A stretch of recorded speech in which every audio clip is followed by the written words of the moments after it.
So we've always had the technology. I will stick these crumbled dollar bills up into here. And it just takes them. It doesn't even matter if they're straight or not.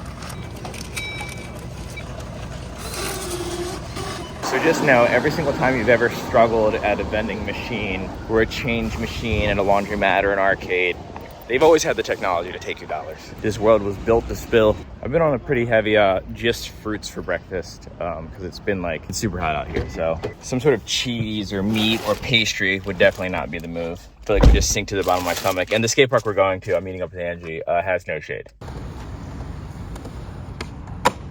Damn. She doesn't really warm up. She just kind of goes straight into the tricks that she can do. Damn.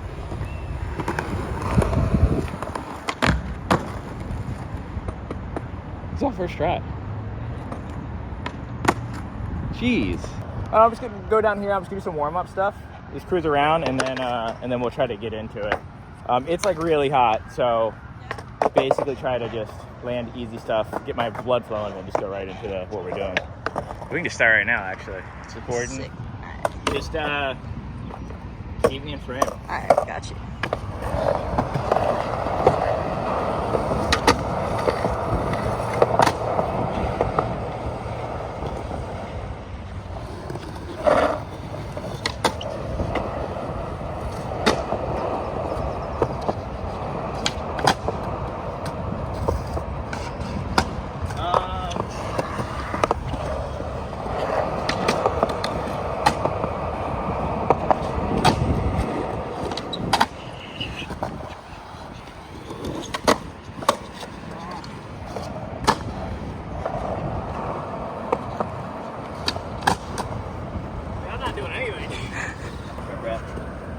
Hot. It is hot. This ledge is like barely slappy accessible, but it is slappy accessible. So I'll do a slappy trick, a really dumb manual to grind. We'll figure it out.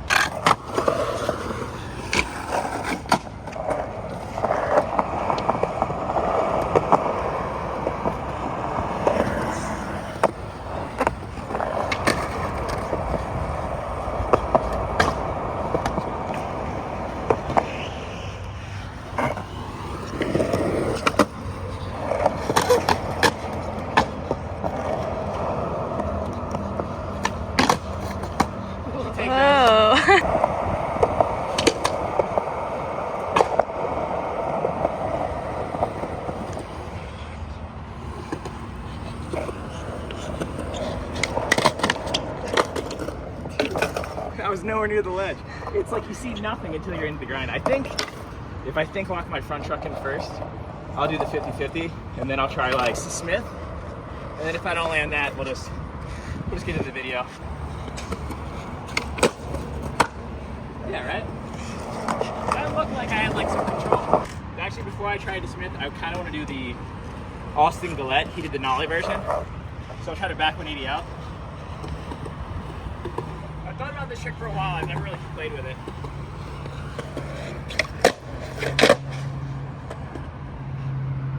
Upon review of the Figgy front side 180, 50, 50 back 180 out, I now realize that my front truck was not in the grind. So therefore, I did not learn the trick I was trying.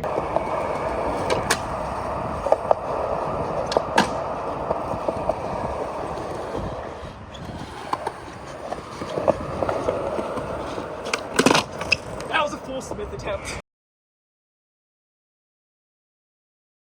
I want to talk about style, fake style, and the level of acceptance we have these days. So I see a lot of skaters really bleed into the same type of skating, the way that they like hold their body and stuff like that. And I feel like years ago, it was much less accepted. Like there's a certain degree of fake steez that's allowed now.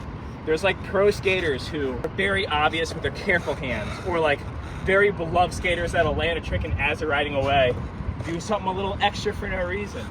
And there's Instagram accounts like dedicated to calling this out, which is funny, but at the end of the day, no one really seems to care that much. I mean, I'm about to be 37, so I have a very, you're supposed to skate the way that your body naturally goes kind of thing. And I'm guilty of doing a trick a certain way. Like for example, if I'm gonna do a kickflip, like my kickflips used to be like this. Not even, that was better than what they used to be. But they'd be like a little mob. And I put a lot of effort in like learning how to like let my front foot like dangle out. catch it a little bit more on the way up. And to me, that's doing a trick better. That's not fake stees. So fake stees to me would be changing the way my body normally looks, not necessarily the way that the trick looks. So like a fake stees kick with me would be like some shit like that. And I think seeing it in contrast, like my regular kickflip versus that one, it's real obvious to be like, oh yeah, clearly that.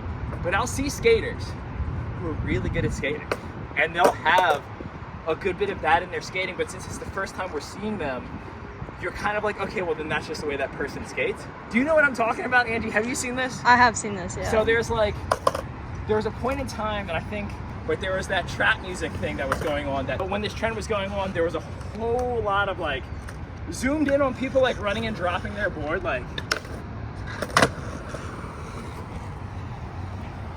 and like a lot of like open mouth and like trying to play this character of like, I don't care, when literally someone's filming you run and drop your board from like B-roll angles, so clearly you care a lot. It's sort of like the cool kids try really hard to not seem like they're trying to be cool, because it's cool to not be cool. Like it's this like weird meta irony thing that's going on. So what we're gonna do now, and I'm not saying that any of that is terrible. I'm just saying I'm assuming a lot of people have noticed that in skateboarding. I know I have. And skate any which way you want. If you feel good letting it trick a certain way, by all means do it. It's probably much better to have that going on than what I had naturally going on. I'm just all over the place. I have no control over my upper body. When I'm trying tricks that I'm scared of, I close my hands. And so I had to force myself to learn to keep my hands open when I was trying like bigger stuff. So that's why you see me do this pinky thing. That's me forcing my hand open so exaggerated that my pinkies will stick out. Because I'm like, don't shut your hands. So to a degree, you could argue that that's fake style. So I'm gonna do a line right now. Do it normal. Let's do back 5 on this ledge. I'll come up on the bank and then I'll slap you crook this ledge. Because the tricks I can do easy, and I feel like I can get control over my body. I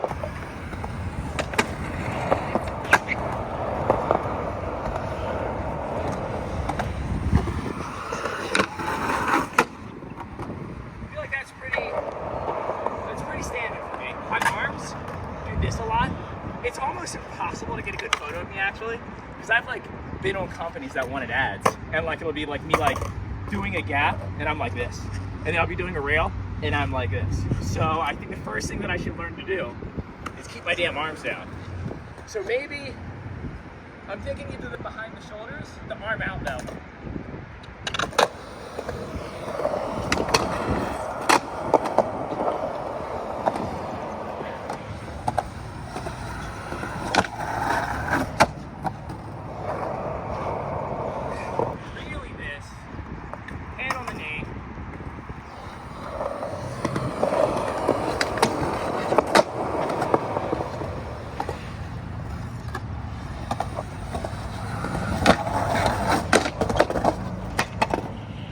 I remember when Dylan came out with his stuff, he started a whole world of people doing this.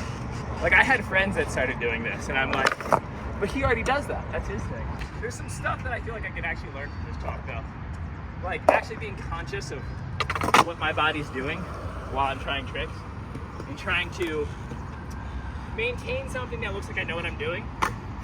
Like if I think I was trying to film this line for real, and I really wanted to come out good, I would probably something like this.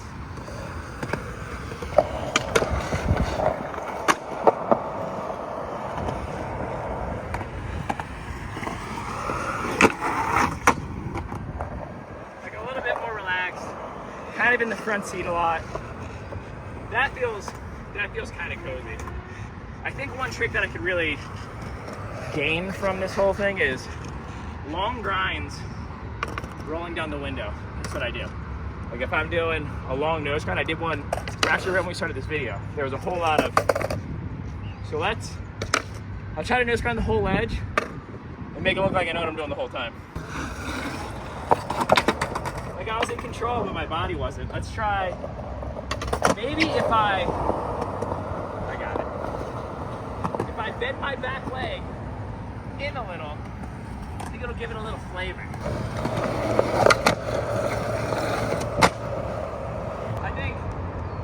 Classic example of the controlled stees, we'll call it. Maybe let's not call it fake stees.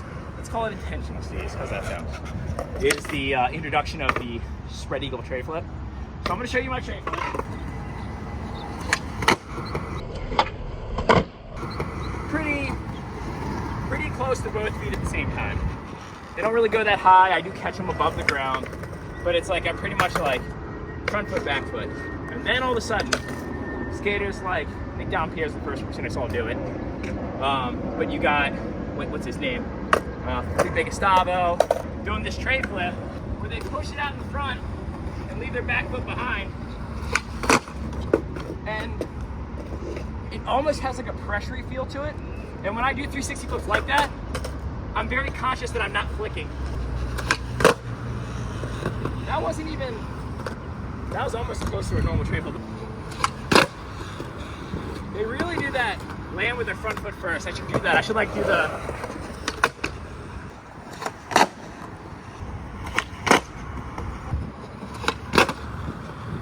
I don't know, when I try to do the, this is a true story. Remember how everyone started saying bro sarcastically? And it slowly worked its way back into the American slang. Like it was like, oh yeah, bro, yeah. All sarcastic, now everyone's actually saying bro. That's what happened with tray flips. So, I used to have a normal tray flip. I would even catch them a little mob. Like I would catch them like mob kickflips, but they'd be high. I could tray flip up stuff. And then, as a joke, look, I'm doing this spread the butter thing. And I did it so much that it stuck. And so recently, in the past 4 years, I have taught myself or untaught myself that tray flip and switched it out with the one that you saw in the beginning. But now that I'm trying to switch back to show you the spread the butter flip, I'm afraid like old habits are gonna start sneaking back up on me. It's so funny, I was just watching the tray flips and I see why they weren't doing the, I taught myself to kick my leg behind me because that's how you catch 360 flips higher when you see people do it over tables. Instead of like, and when I say behind me, I mean like to my ass side, not to like my far out hip side, which is where like the butter flip or the yo flip or the whatever you want to call that flip trick is. Now, I feel like in all of these different versions of these lines, a lot of the way that I skateboard definitely bleeds through. So you can only fake it so far. But the more you do that, the more effort you put into changing the way that your body works, the more exaggerated you're going to be able to push it. And I do think that there's like a couple aesthetics that I feel like a lot of people go after. Like there's a lot of like the light flicky stuff, like the kind of almost like a new version of the Shane O'Neill that I've been seeing a lot. It's like a little bit more powerful than Shane O'Neill. I really like that. And then there's like the ride on grindy, go fast, keep your front foot close to your back foot near the tail, and then look forward really hard style that I'm seeing a lot. We left that skate park, it was just way too hot. It was a million degrees. We're actually at Malibu now because it's colder up. It's actually not, it's like a beautiful day up here. We're kind of more here for beach, but while in Malibu, why not come to Malibu Bluff Skate Park? It's one of the few wooden skate parks that are left. I'm gonna do something similar that I did yesterday. I'm gonna do a little bit of warm-up stuff, but then I'm gonna try to get right into the fake, because I thought about this the other day. I've had a day to meditate on like fake stees and what it can mean, and I thought of like some ways that it's actually contradictorily like a good thing. Like there's some perks to it. That's not necessarily fake stees, but being very intentional about stuff. See that? Yeah. Zooming in on that, dude. You got that zoom, dude. You see that? You see where my finger's pointing? Wait. How do you do it? You're doing a great job. You're not doing it? Well, you can, you can see that you're not doing it. Like this, nothing's happening. You gotta pinch the zoom. I thought it works with the thing on like the new ones. Yeah, I think you will hold it. I don't know how to do that one. That's okay. some Well, I can pinch it. Okay. You're doing great. Yeah. Look at that. Look at that. All right.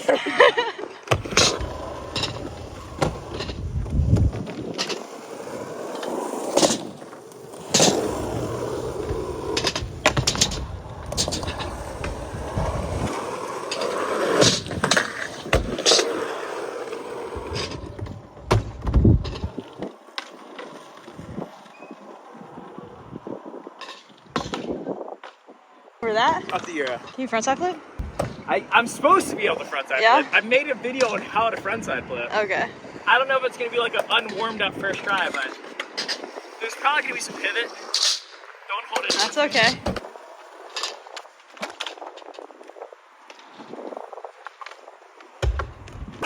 That's pretty gross. Yeah. Yeah. No, it was good. I'm just kidding. Well, now I gotta do it again. It was good. But do another one. I would say do another one. Okay. Just cause.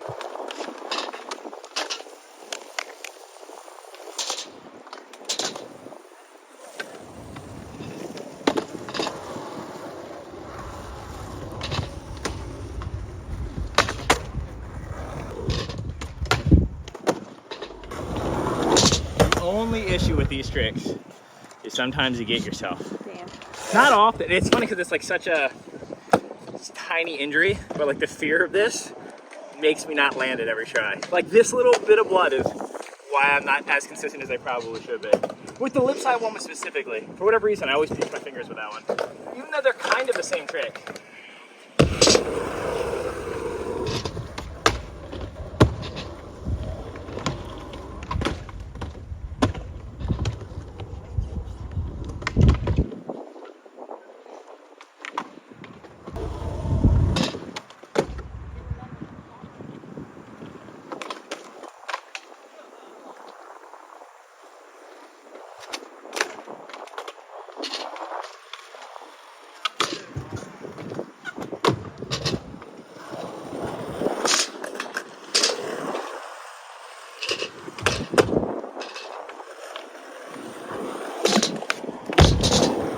So, here's what I thought about fake stees. Something that I realized that I started implementing in skating. It's not really fake stees, but it is extremely intentional body movements. Have you ever played that motion sensor game where you dance? It like picks up your body movements. You sort of pick, like it doesn't matter what you do in between them, long as you hit that certain spot. I feel like, especially with 50-50s or manual tricks, thinking about where your arms are gonna go to counterbalance is extremely important. Like you gotta think like, I gotta get to this spot because that's where the best balance point is. And I think sometimes, especially like when I do nose manuals, I think some people are like, I can see how someone would be like, oh, he's intentionally trying to make that look easier. Or like he's like, when you see someone 50-50 like a big rail and they kind of have their arms kind of like low and out, I think that's a good place to have your center of balance. Because usually when I get into 50-50s or manual tricks or flip tricks, there's a lot of chaos. It's like my body's like doing everything it can to find balance instead of like picking where my arm should go initially and then holding on to that. So I usually struggle with 50-50s up across and down this like early in the session. And we're gonna try to do it in under 3 tries. And I'm just gonna try to like really control what my arms do.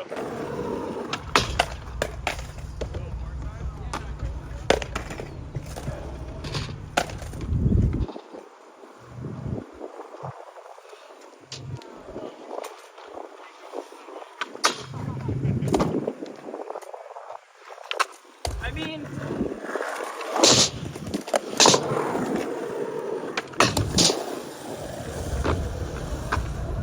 honestly, it was helping me a lot to think like, try not to get into the 50-50 with my arms not doing what I want. Like starting off with my arms here and then letting them start to drift made it way easier. The first couple I was like trying to like lock in with this idea and hold that idea the whole way. But I think if you pick where you start, it made it a little bit more cozy. Something about grinding up 50-50s on round bars really makes me want to stay in the back seat, but focusing on like where my body weight is and where my arms are might look a little exaggerated. Maybe not though, it might look normal. But in my head, it's so intentional. I'm very much like, this might look like a weird thing. A thing with manuals, a lot of skaters do this. Day1 does this. For manual, like the teapot thing where it's, you have one arm as kind of an anchor and the other arm out. The reason is if you only have one arm moving, on this motion right here with your wheels wanting to teeter, I swear to God it makes manuals easier. It might look like you're like exaggerating it. I think of like Cool Cannon's like long front nose grinds, how he let one arm sag. In my opinion, it makes manuals less complicated.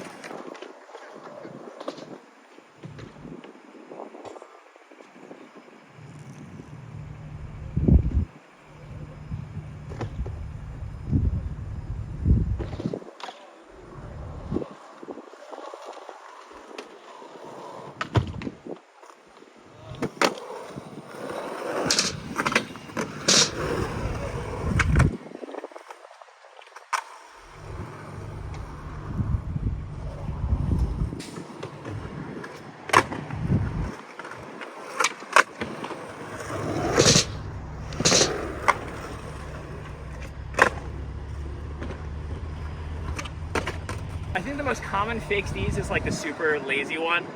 And it's also like one of the easier ones to imitate, so I'll try that.